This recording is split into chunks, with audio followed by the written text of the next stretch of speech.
for your great introduction. Hi everyone.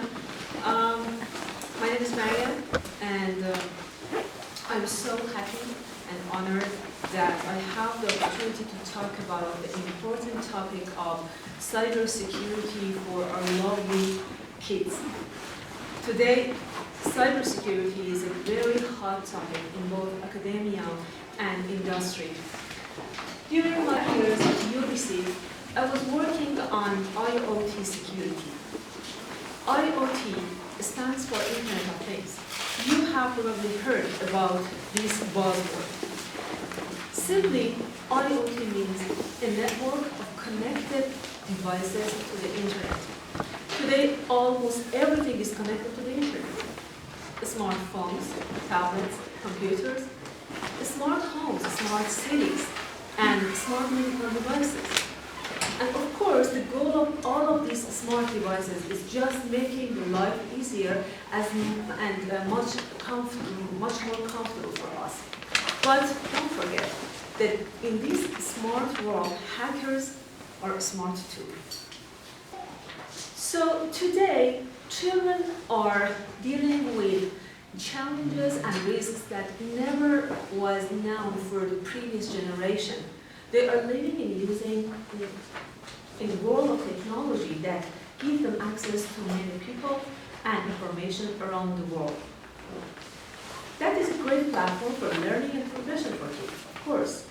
But the same technology gives them access to people and information that may put them at risk. In North America, according to the statistics, every children between 5 to 19 years old spend more than 7 hours a day online. That is a huge number. So kids actually use internet for many purposes. Educational system in North America encourages kids to use internet for learning, for doing research on their projects. Besides learning, they use internet for fun, play online games, download different apps and videos, watch movies, and use social chat rooms. So, internet actually has been a part of kids' life. But don't forget that kids are still learning. They may be aware of many types of risks and attacks that may compromise them, even their family, their community, and their country. And this is our responsibility to make them aware of. The crimes that happen in the real life also can happen in the internet. A child wants to cross the street, needs to look both ways to see if it's safe, then go through. They need to be very careful about the internet, because internet is like a street of information as well. So there are, for example, online video games. It's very good for building imagination and relationship for kids, but at the same time, it's a very great playground for hackers. There are plenty of risks and security attacks out there. I have just categorized all of these risks in 6 major categories of attacks. And then I will have a quick review of each of them to give you an understanding of how serious they are.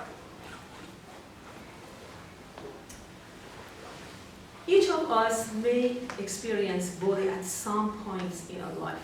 That is a very unpleasant experience, isn't it?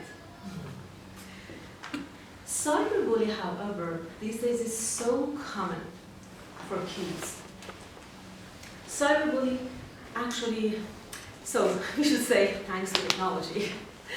Cyberbullying, by definition, is a range of aggressive behaviors that is done with our children through internet. One of the most dangerous and important types of cyberbullying is cyberstalking, which is repeated use of internet for harassment, intimidating, and frightening a kid or a group of children. Unfortunately, the Negative impacts of cyberbullying is very, very long-lasting, both emotionally and physically. Dropping grades, skipping school, dropping self-confidence are some examples of effects of cyberbullying. But worse than that, the Disease Control of Canada has reported that one of the most important factors of suicide among children between 15 to 19 years old is cyberbullying. And unfortunately, kids that are cyberbullied don't report this story to their parents, their children, their friends, and their teachers. And the reason is that they are very reluctant and embarrassed for that. Some of them have fear of losing privileges of using the internet and the electronic gadgets as well.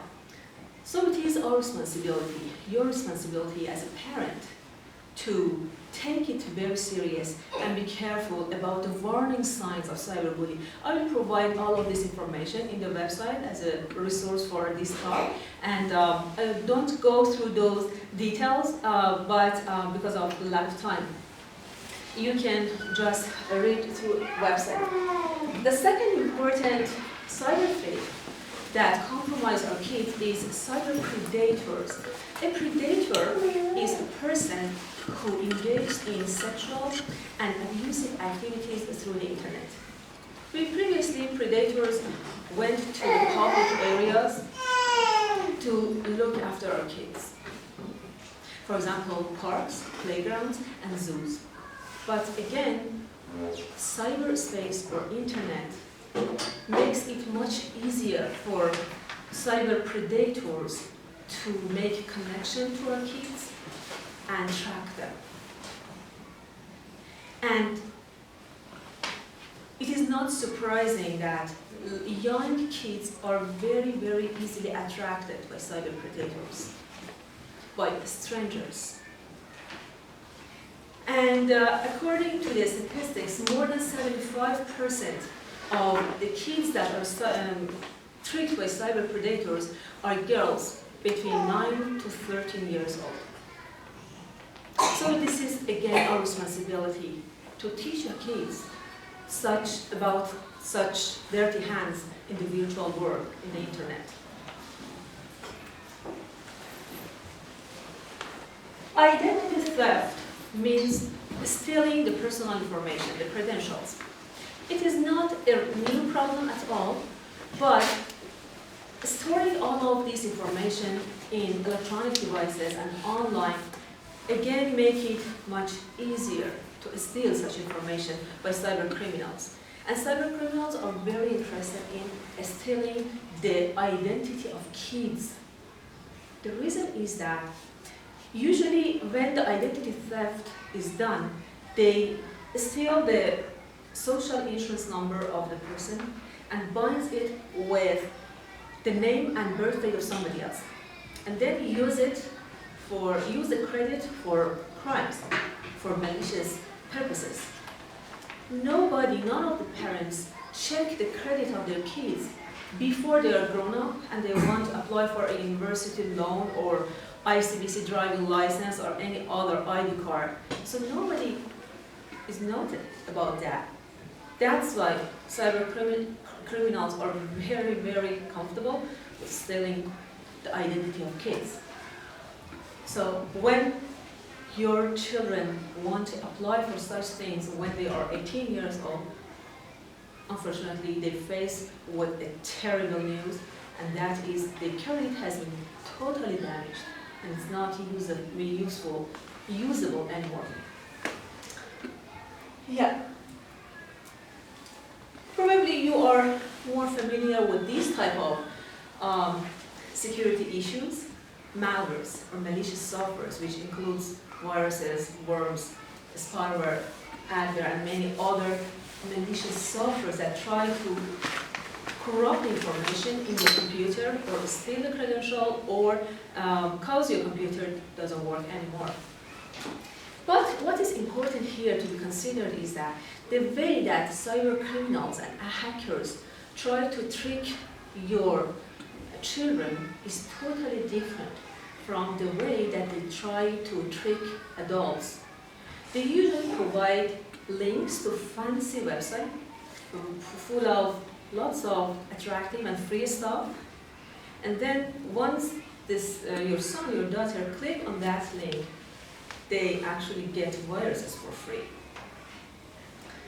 So, according again to statistics, 3% of all of the security attacks is related to these kind of things that fortunately can be controlled by different software like antiviruses and anti-spam and other protection softwares that exist in the wild. Online zombies. Online zombies are a group of connected devices to the internet that all are infected by a specific malware and all together try to commit a specific cybercrime. So hackers sends pops up and adds to millions of kids that are playing on video game online and ask them to just click on those links and get free avatars, free skins, and very free and attractive materials of online video games. And once they click on those links, their computer, their gadget is zombified, which means